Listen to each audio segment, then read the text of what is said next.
Hey everyone, we're going to continue our section 1.6 discussion by talking about absolute value equations. So let's get started. Recall that for a real number c, the absolute value of c is defined as negative c when c is negative, and c itself when c is already positive or 0.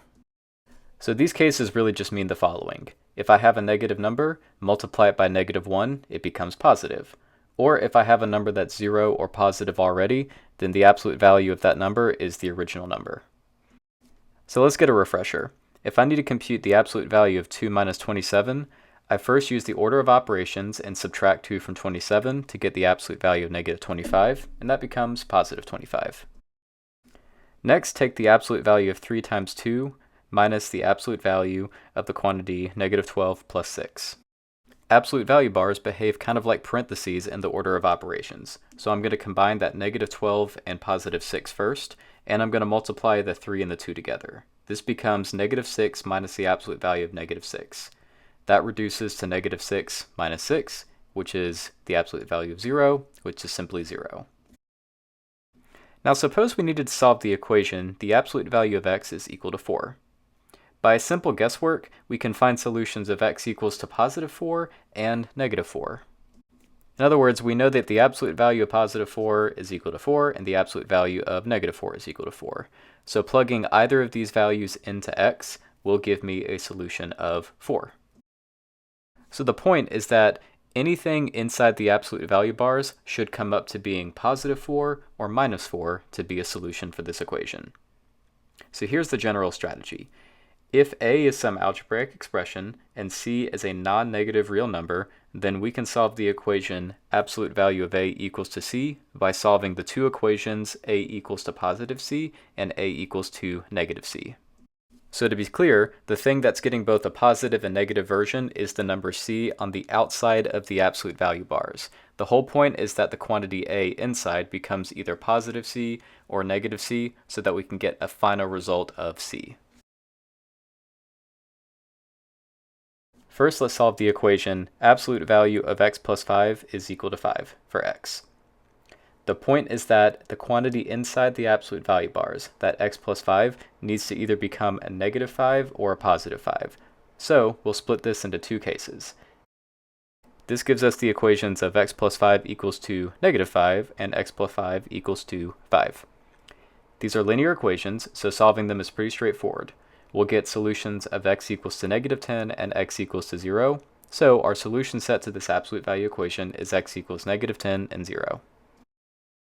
For our next equation, we'll solve negative absolute value of 3y plus 5 plus 6 equals to 2.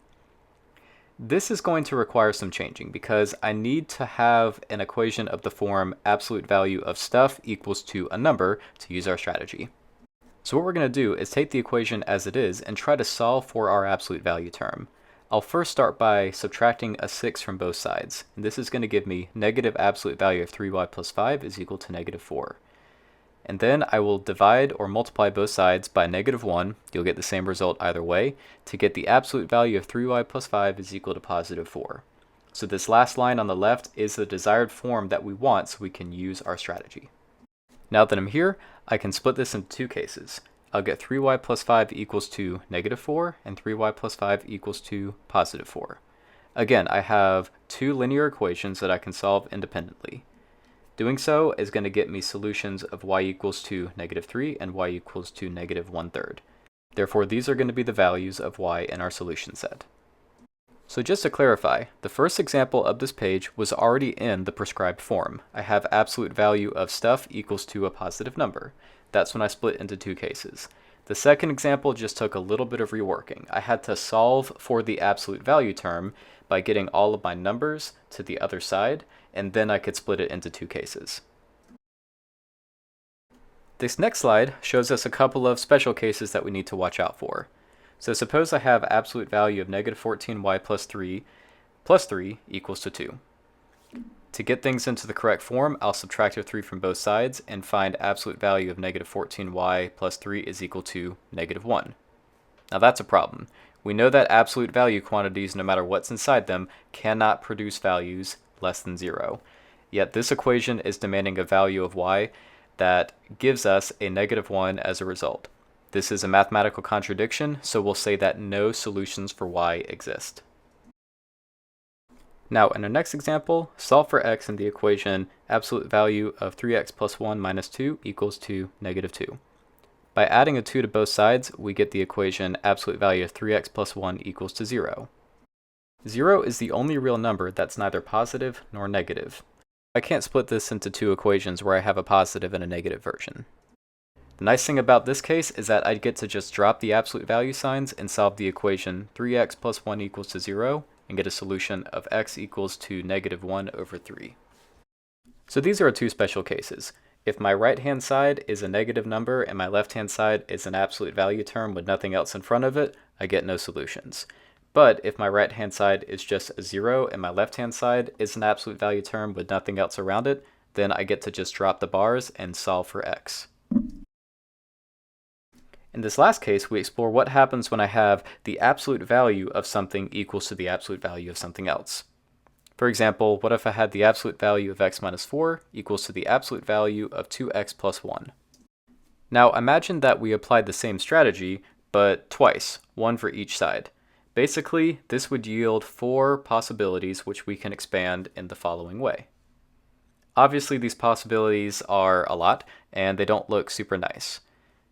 But if we look a little bit more closely, we notice that there's actually some redundancies here. The two top and bottom equations are actually equivalent to one another, and the two middle equations are, again, equivalent to one another. So even though I have a double absolute value situation, all I need to do is solve the first and second equation in this list. So we'll display those as follows. On the left, we'll end up with x minus 4 equals 2x plus 1, which we can solve and get an answer of x equals to -5.